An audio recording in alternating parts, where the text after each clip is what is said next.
Welcome back. You're watching Today. Now, Dr. Reza Mia is an anti-aging and aesthetic specialist renowned for his expertise in the realm of non-invasive aesthetic treatments.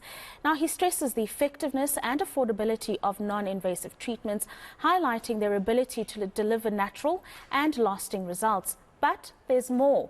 These treatments have also been proven to assist in mental health and well-being. Dr. Mia joins us in studio for more on this. A very good evening to you, and thank you for taking the time to join us in studio. I want to start with that big misconception that aesthetic treatments are not affordable and only a certain kind of people can go and get these. You're saying this is not the case. Do you know what it's like? If you think about when you went to buy a car and you look through those Auto Trader magazines, you know, you'd look at the best cars and they'd always say POA, and you'd feel like, well, that's too much. Yes. POA means too much. And now with the HPCSA regulations, we're not allowed to actually advertise prices. And so we start talking about our treatments on social media and on Facebook and Instagram, and we don't put a price there. And people think, oh, that's because it must be expensive. But it's just because of the regulations. And so it's more, if you think about what it would cost, it's like going to the shops and buying a couple of good skincare creams. It's not more than that. And tell us about your journey and specializing in these treatments as a medical practitioner, and where you saw the gap. So I started this in 2011. I finished med school, internship, comm service, and I thought, well, I was distributing a cream at the time, Dr. Ray's Sensual Solutions, and one of them was meant to be a botulinum toxin-like cream. But obviously, it had an effect where the skin was thinner, but not where it was thicker. And people kept asking me, could you do the actual injections? And I thought, well, let me go and do these courses and start doing it. And of course, at the time, all you could do was little bits and pieces all over the place, and bring that together and start a practice and start working on it. And eventually that became the full-time job. It was quite an exciting time. It still is.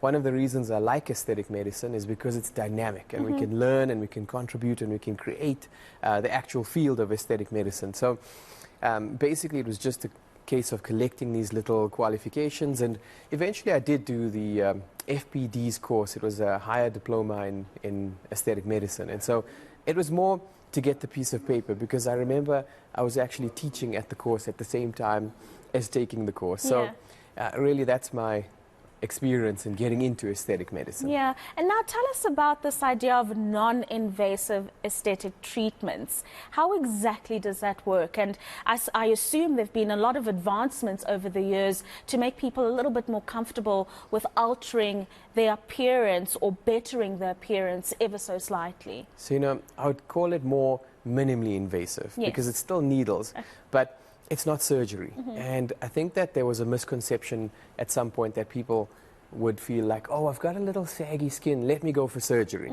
And the idea is to delay that decision or to remove it completely. So we give them an alternative, something that will give them a more natural flow, something that will allow them to age, but without the sagging, without deep lines that will make them want to have surgery later on. And that's the real beauty of aesthetic medical treatments, is that they can remove the risks and expenses of surgery.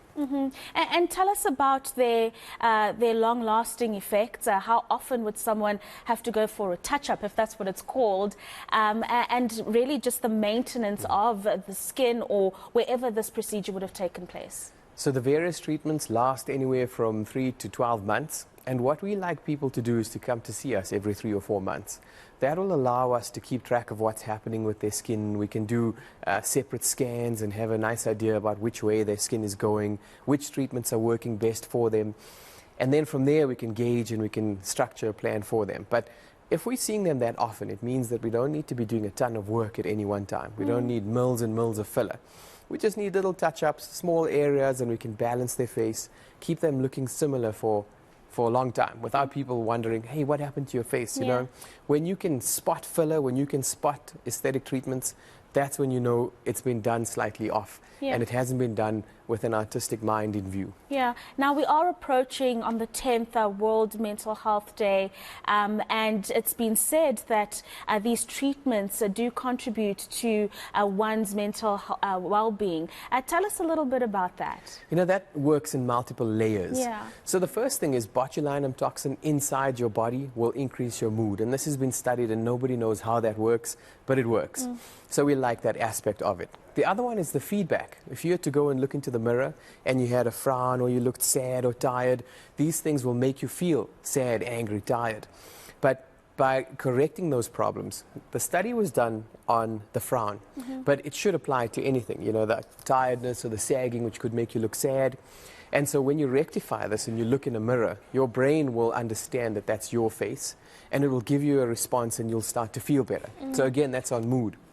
The third thing is that, you know, if you had to tell somebody to smile, do a biggest smile that they could do, you know, everybody can try it at home, big smile, and let's see, your biggest smile. And now if I say stop, you know, you can't really stop. It's too difficult because you're now feeling happy, and and that's the power of your brain and the imprint that it'll have on your own mood and your emotion. There's a downside, and that's where we come across things like body dysmorphic disorder, where people are, you know, they misperceive themselves to have a problem that they don't really have. And that's where it comes in. Our professional ethics has to play a role. We need to look at them and help them and refer them to psychologists or psychiatrists as best as we can to make sure that we don't make them end up, you know, looking funny, like something's happened to them, because there are people who would possibly take advantage of people like that by just filling them with filler and filler and filler, and really the outcome is bad for everybody. Yeah, and I suppose that speaks to that holistic approach that you have been quoted as mentioning, in that you have to look at the different components of whatever treatment you're getting, and just maybe elaborate on the importance of that holistic approach to looking youthful and looking as great as you can without overdoing it. It's about holistic health. You know, we want patients to go to gym. We want them to be eating properly. We want them to have a positive mental outlook. It's not about neglecting yourself completely in every facet of life and then trying to rectify that with little injections. It's like fighting an uphill battle. And we obviously want what's best for the patients long term. And then just finally, over the last 3 years with the advent of COVID, have you found that people are more interested in these kinds of treatments? What trends are you seeing in the space? Well, there was a few phases of that. When people were hiding behind the mask, they started to neglect their lips and started to neglect the downforce muscles that cause the sagging. Obviously, when the masks came off, everybody needed to get that done again. So that was a resurgence in people looking after their jawlines and their lips. But Zoom was made popular by the pandemic and the social distancing. And once people were staring down at themselves, you'll know, you've been on Zoom, most of the time you're looking at yourself, not the other people. You know, you check in to make sure you know what they're saying, but that's where people see all of the problems going on with their own faces and their hair and their bodies, and you know, whatever you can see there becomes a focus. And so that has led to an increase, not a decrease, in people looking for aesthetic medical treatment. Very interesting insights, and thank you so much for joining us in studio. Only a pleasure. Thank you very much, Dr. Mia, there joining us in studio to speak about the anti-aging treatments that you can get, these aesthetics treatments that is minimally invasive, because there are still some needles involved, and there's no reason for you to overdo it. It's just enhancing and looking as youthful as you can, holistically, of course, including other components of your health.